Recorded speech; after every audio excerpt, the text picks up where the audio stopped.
If you're having trouble with growth and decay, you might want to check out page 337 in the textbook. It has some great tips and guidelines.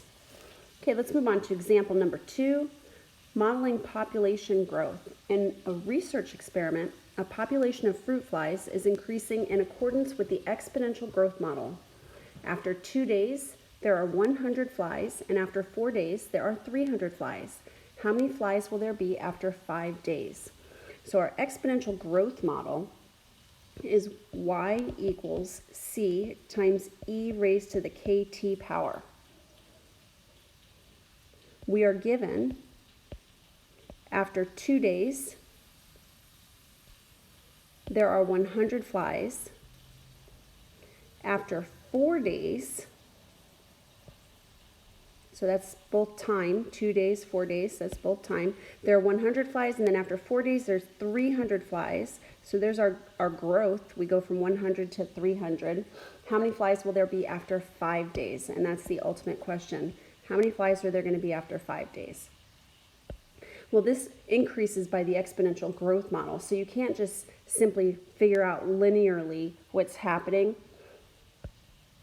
because the increase from 300 or from 4 days to 5 days isn't the same as the increase from 2 days to 3 days. Let me show you. We've got an end amount of 300 and we've got an initial amount of 100 times E. We don't know what that growth constant is, that constant of proportionality.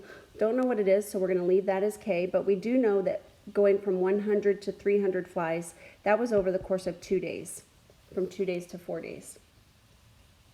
Now we can divide both sides by 100 and isolate that exponential expression, e raised to the 2k power.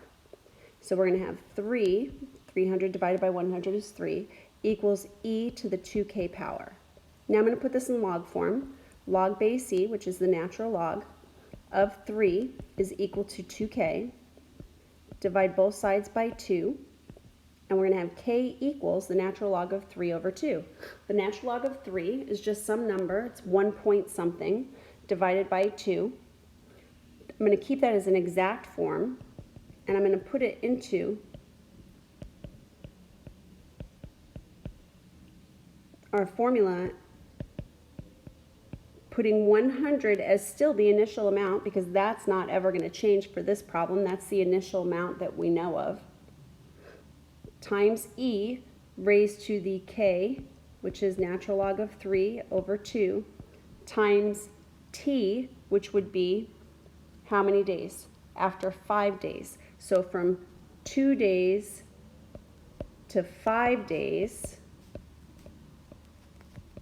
that's 3. I put that into my calculator, and I get an end amount of fruit flies being approximately, let's see, approximately, drum roll, 520 flies. 520 flies. So hopefully, if you didn't get that yet, go ahead and press pause. Make sure that you can get 520 flies. We want to make sure that you know how to put this into your calculator. That would be 520 flies after 5 days. Now you might be asking, why didn't we put a 5 in for time? Well, that's because our initial amount of time started with 2 days. So 5 days from 2 days, right? So our initial amount was 100. So we have to start with time being 2. 2 to 5 would be a difference of 3.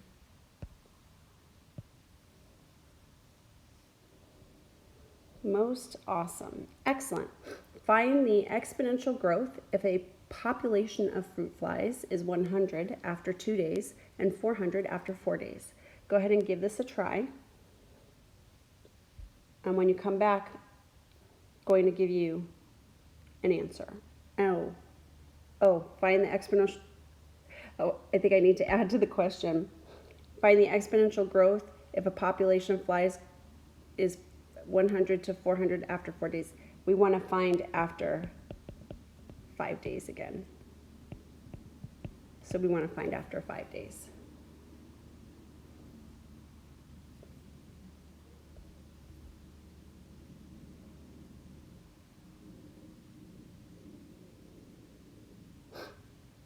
I got that my population of fruit flies would be approximately 800 fruit flies after 5 days.